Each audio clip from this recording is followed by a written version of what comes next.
You're listening to 834's award-winning podcast, The Happy Hour Hustle. We offer listeners the chance to experience the musings, or ramblings depending on how many glasses of wine she's had, of the one and only Kimberly J. Bodie as she interviews notable clients, upstanding community members, and random passerby. Nominations and awards pending. Well, hello everyone. It's another edition of Happy Hour Hustle, and I have another badass woman on here. It's starting to become a theme. I'm fine with it. So Jen Jurgens, what is your official title at SalesPad? President? President. All-knowing, omnipotent, whatever. Comic relief. Right, exactly. I mean, okay, so I've known Jen for a very long time, and you are just, I've always just respected, like your career path has been just crazy. Like you're always like going after the next challenge. It's awesome. So we're going to talk a little bit about that, what you've learned throughout your career journey, some of your awesome adventures, because I'm always jealous of them. Women in technology, how we can better support women in that field, what it's like being a woman in that field. And then the most important question is what we'll start out with, which is, what is your favorite drink? My favorite drink. I prepped for this. Did you? I listened to the other podcasts. My favorite drink right now is a Manhattan. And what's in a Manhattan? It is primarily bourbon. I like Eagle Rare. But there's some sweet and dry vermouth in there, some bitters, and then really good dark cherries. And my husband makes the best one in town. That's really probably why you married him. Part of the reason. Yeah. I mean, he makes good drinks. It did bring him up a level. Yeah, exactly. I mean, then he was really serving a purpose, so we were happy. Okay, so talk a little bit about SalesPad, because you just were recently promoted to president. Yes. Is it recent? Like what? It was November. So that feels recent. Okay, so talk a little bit about SalesPad, what SalesPad is, and then we'll kind of go back into like your career journey and how you got there. Okay. Well, so SalesPad is a software development company, straight up, but we specialize in a specific type of software, and the latest framing of it is operational ERP, enterprise resource planning software. So when you look at that, that's inventory management, purchasing, order entry, has to do with workflows, distributed order management, and we do it really well for companies that are in the distribution business and in the manufacturing space. Okay. That's what I was going to ask. Now, is the majority of your clients, are they local or all over? No, they're all over North America. Oh, yeah. We have over 1,200 clients and close to 15,000 users, actually, of the software that we have developed. And then there's always, we're constantly working on new products, new components, new modules, and putting all those out in a more of a cloud-based program, so that people can pick and choose what they need to plug into and to use to make their business work better. So a lot of research and development is happening. Yes. Yeah. So yes, always constantly improving. Constantly. Yep. How big is SalesPad? So we have 115 employees, and 95% of them are here in Grand Rapids. We have a big office space out on the East Beltline. The remote workers actually are our we call them territory managers, so our salespeople. Oh, got it. So all the development, support, implementation, customizations, all of that happens locally. Okay, so let's talk about all the industries you've worked in. Nonprofit being one of them, because I really got to know you when you were executive director of Komen, West Michigan. And this is how like crazy she is. She then became the executive director of the entire state of Michigan. And then before that, you were running your own business. Correct. And then before that, I have no idea. I can't remember. I worked for a consulting firm out of Spring Lake. Okay. We had a tiny office, and again, we did custom software development, but we sold into really large companies. So my biggest client was Konica Minolta. I spent, every 6 weeks or so, I would be out on the East Coast working with their sales and marketing teams to implement marketing automation, CRM software, all around the sales and marketing process. The Han Company, Safety Clean, Regency Fireplaces, so really large companies. And I spent a lot of time in the air, but I learned a lot, and I got to meet and work with some really cool people. So what would you say how this industry has kind of changed? Because kind of the theme is talking women in technology, and, there's not a lot of women that are pursuing careers in technology.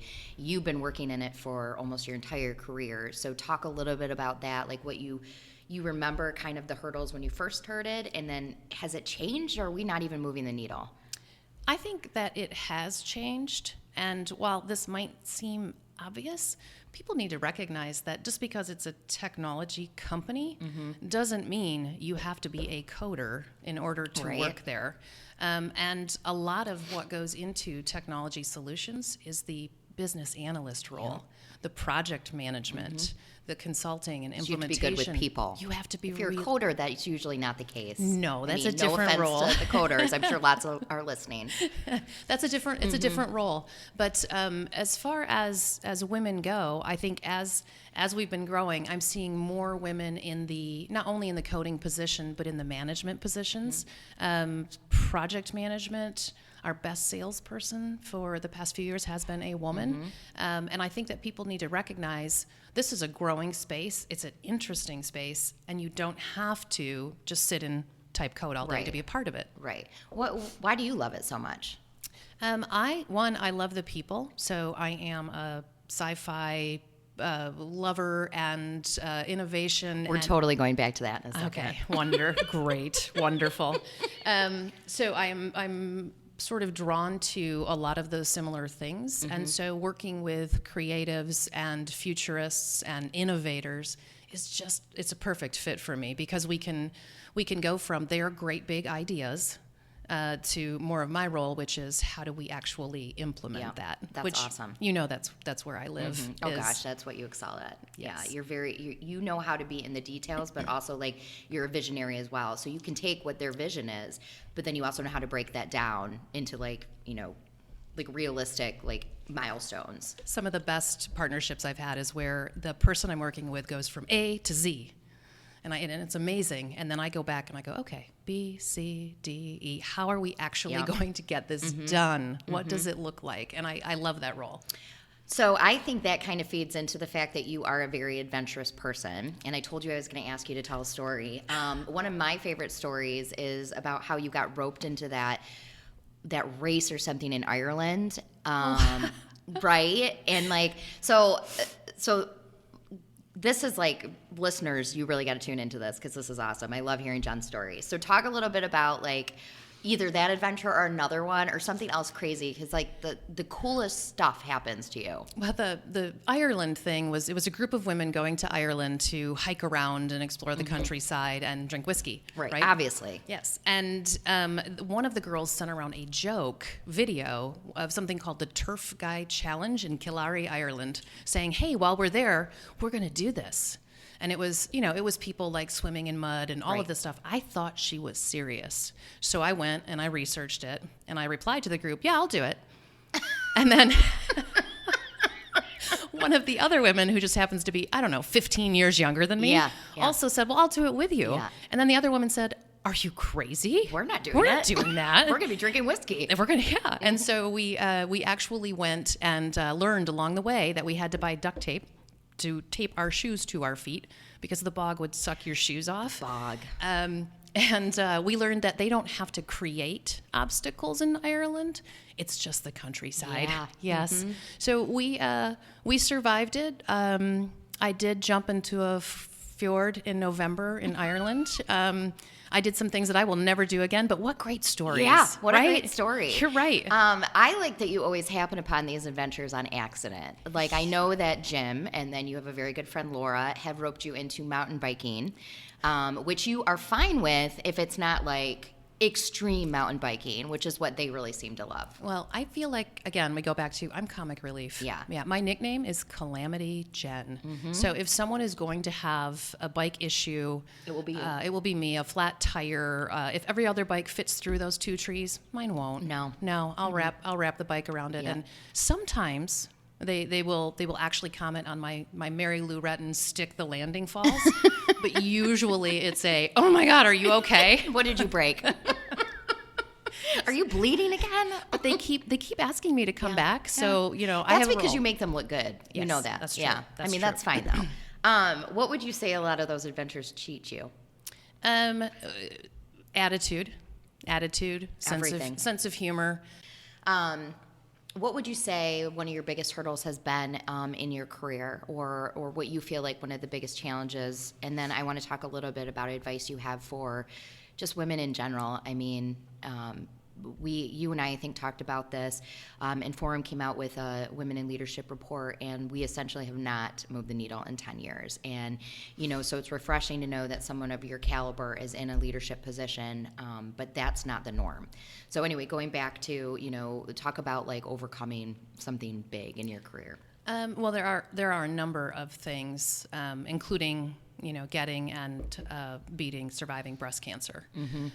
Sometimes That's just a little one. Sometimes it's the perspective of, oh, come on, am I really scared to attempt this? I beat breast cancer. So perspective is always key to what really matters, and to kind of calm yourself down and set yourself up. But the other thing is, for me anyway, knowing somebody has my back. And when you talk about women and women helping each other, supporting each other, mentoring, and when I left one of my jobs to try something new, my husband simply said, "I got your back." And even though I never had to rely necessarily on him, we weren't even married yet at the time. Right. The idea that we have each other's back was enough for me to say, then darn it, I can do this. And so my advice to other women is to do it. Stop, Just do it. Stop thinking about it. You've probably already overthought it. You beat it into the ground. You did. And you have charts and thoughts and pros and cons and lists, and your journal is crazy about it. You need to just do it.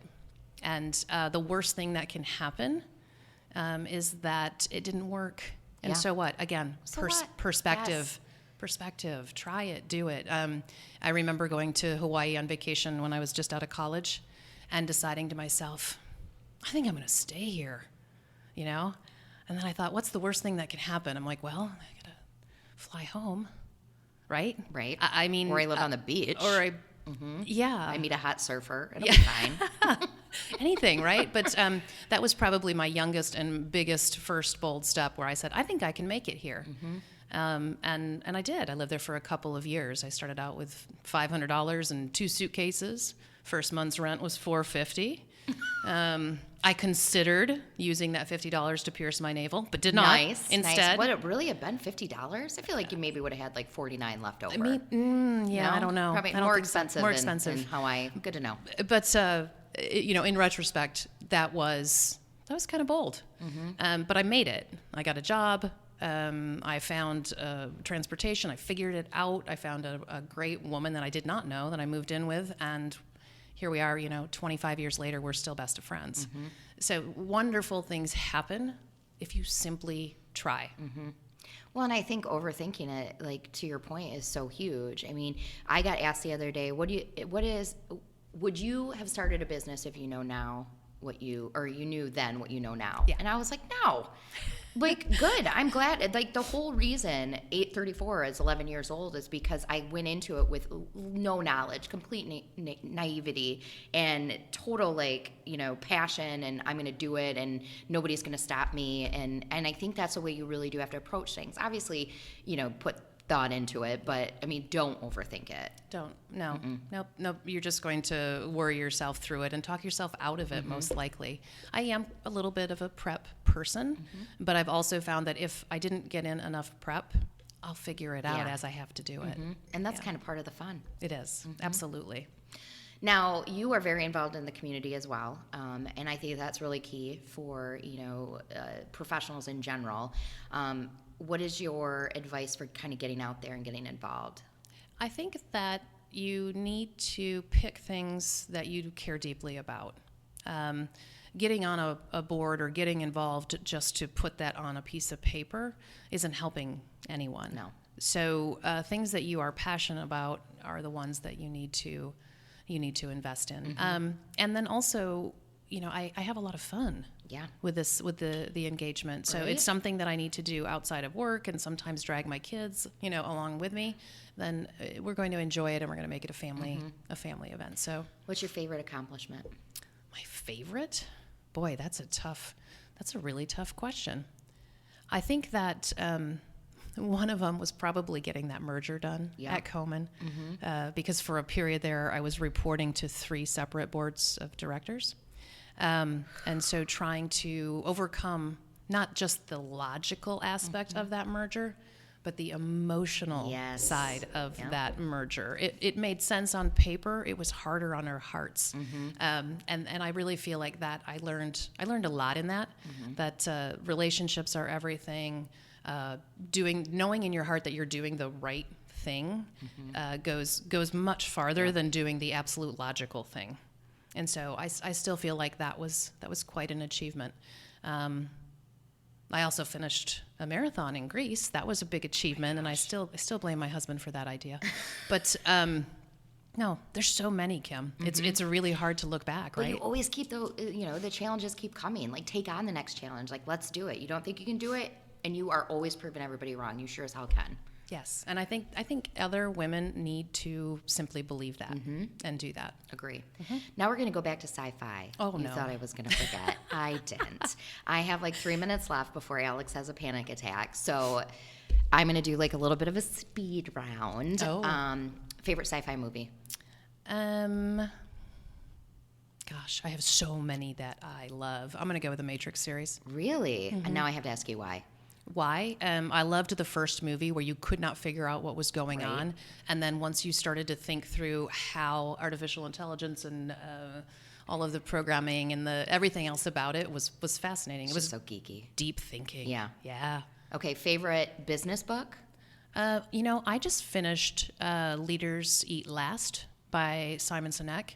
And I think that the thought of it is, that we are actually programmed to want to be social and to take care of each other. Yeah.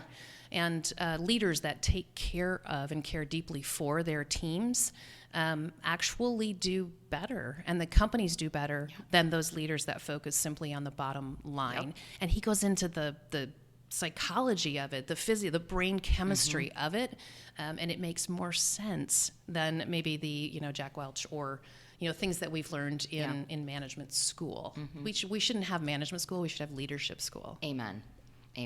Okay, favorite non-business book? Favorite non-business book. I have been forever a huge fan of Ayn Rand. So I've probably read Atlas Shrugged like 14 times. I don't know if that's my favorite though. I read all the time and I read very quickly. And I'm really into vampire novels right now. Oh, that's awesome. I know, That's right? so cool. Yeah. We're going to have to, we'll do a blog recap, and I'm going to need, your top 5 vampire novels. Oh, Yeah. fantastic. Yeah, that'd be Fantastic. great. Wait, what's the rating that I can... Oh, No problems? yeah, no problems Okay. there. No Yeah, but kids just do will it. read these No, books, right? no. Okay, I don't good. think any kids read our blog. Good. Or maybe listen to the podcast. Good. Yeah. Alex will check. We'll make sure. Or any parting thoughts before we wrap up?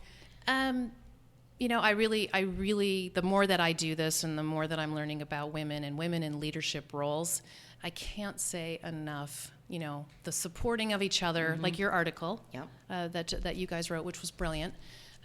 Supporting each other, having their back, have a friend's back, so that they can feel empowered to do these amazing things. Agree. Well, thanks, everybody. Tune in next time. We're going to feature another badass woman. I promise, at some point I'll have a man on here, but it might be a little while. So thanks for listening to Happy Hour Hustle. Cheers, everyone.